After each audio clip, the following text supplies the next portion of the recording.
Знаеш ли, че хората, които носят руж, се смятат за по-привлекателни, защото на първично ниво свързваме руменината в бузите с възбуда. Но сега ще стане дори още по-горещо, защото ще отговоря на неудобните въпроси, които ми зададоха Шурчек. Говорите заедно с мен, за да си направим заедно секс чек. Къде не бихте правили секс? В спалнята на родителите ви, в асансьор или на сватба?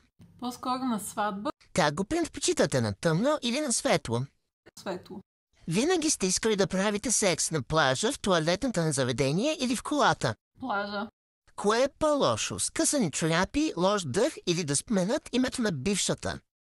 Да спомене името на бившата. Коя емотиконка описва най-добре последното ви сексуално преживяване? И трите.